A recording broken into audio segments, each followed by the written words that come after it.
Hello everyone. I've been meaning to make a video about this subject for a while now, and I've been putting it off because I wanted to find the exact right words to express my opinion. So as you know, an entire movement has emerged in Christian bookstores and on websites and other places devoted to Christian apologetics. Now, one could argue that Christian apologetics has always existed in some form or another since Christianity first started. The book of Acts, for example, records people like the Apostle Paul and the Apostle Apollos engaging in arguments for the fledgling religion.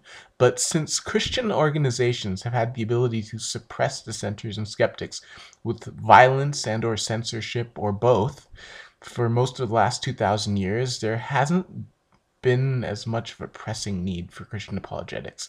That has changed since the time of the Enlightenment, and particularly in the last 100 years or so, where secular values have forced institutions like the Catholic Church to engage skeptics with rational arguments rather than just sicking the Inquisition on people. That being said, over the last few decades, there has been a particular strain of fundamentalist Christianity, fundamentalist Protestant Christianity, I should clarify, that has attempted to reconcile faith and reason in such a way as to make the Bible seem totally intellectually credible. Now, I found that these attempts to kind of amp up or to reinforce the rational credibility of the Bible take two forms primarily. On the more scientific, and I would use the word scientific very tentatively, end of the spectrum are people like Ken Ham and Karl Baugh and Eric Hovind who advocate young earth creationism, which endeavors to make a literal reading of Genesis chapter 1 through 11 sound at least somewhat scientifically plausible. Then there are people like William Lane Craig and others who take a more philosophical approach and tend to employ arguments like kalam or the transcendental argument or arguments from objective morality. At the Reason Rally this past spring, representatives of a Christian apologetics collective called True Reason were present. A number of them talked to us and tried to convert us or tried to get us to see that their way of viewing the world was better. William Lane Craig particularly has gained a lot of attention over the last decade or so because for a number of Christians, his arguments embody so-called quote-unquote rational Christianity. His podcast is even called Reasonable Faith. Now, I've used these examples because these figures are relatively popular in evangelical born-again culture, and I believe they demonstrate what I believe is a conscious attempt to generate an illusionary facade for Christianity. Christian apologetics organizations like the ones I mentioned present a face for Christianity that implies Christianity values empirical inquiry and rationality and the rigors of the scientific method, which is something very, very different from what I experienced, my experience with Christianity, particularly word of faithism. So you see, from what I experienced, this religion was all about faith.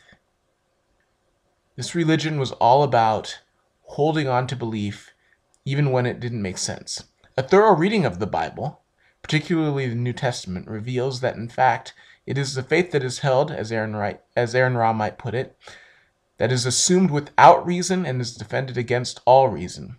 That's the kind of faith that's seen as valuable and pure. Reason, logic, critical thinking, those are not required for sincere piety, and they actually might hinder it. There are a number of examples in both the Old and New Testaments that support this idea, but for the sake of brevity, I will just stick with the New Testament. In the New Testament, Jesus is reported to have said that unless one has the faith of a child, they will by no means enter the kingdom of heaven. This has been popularly interpreted by Christians to mean the kind of faith that trusts and believes without doubt or skepticism, the kind that just resigns itself to trusting in a higher power. The very opposite of the kinds of discussions that Christian apologetics who claim to be interested in evidentiary support and proofs claim to value. In the Easter story, as recorded by John, we have the story of doubting Thomas, one of Jesus' disciples who did not believe that he had risen from the dead. In the story, he says he will not believe Jesus has risen until, I quote, I shall see in his hands the print of the nails, and put my fingers into the print of the nails, and thrust my hand into his side. When Jesus appears and lets Thomas feel and touch his body, Thomas finally believes. Jesus then says to him, and this is very key, Thomas, because thou hast seen me, thou hast believed. Blessed are they that have not seen, and yet have believed. Now, let's, as some pastors like to say, camp out on these verses for a second and really look at the implications of them. Note, if you will, that whenever this story is told in Bible studies or at Easter time or during Sunday school or whenever, Thomas's desire for physical, empirically verifiable evidence of the resurrection is held up as a character flaw. The implications, as I understood it as a believer, is that we should not be like doubting Thomas, and that we should have faith that is not supported by direct observation or verifiable data or anything approaching scientific investigation. Now, non-Christians, of course, don't believe this story to be historically true, of course, but the fact that Christian apologists do and still present the illusion of Christianity being a religion that values empirical inquiry is significant. Moving on into the epistles and later into the letters of some of the early church founders, we have Paul, or whoever wrote 2 Corinthians, telling believers that they have a hope for the afterlife, that they are to walk by faith, not by sight. Now, what could that possibly mean to a Christian reading that and taking it as advice? Doesn't sight in this case also mean logic, and that which can be investigated by the 5 sentences? As far as I understand it, the author is telling Christians that it doesn't matter what's going on in the physical world, the natural world, as the Word of Faithers might say. What matters is that belief is held not because of evidence, but faith. That is, again, the very opposite of the illusion of intellectual curiosity that Christian apologetics ministries often like to present to unbelievers. I could go on and elaborate on the verses in these epistles that state, among other things, that we are to cast down imaginations and all things that exalt themselves against the knowledge of God, or that Christians should let God be true and every man a liar, or that faith is the substance of things hoped for and the evidence of things unseen, but you get the idea. As I said before, the fact that non-Christians don't yet believe that these stories are infallibly true is not the point that most interests me here.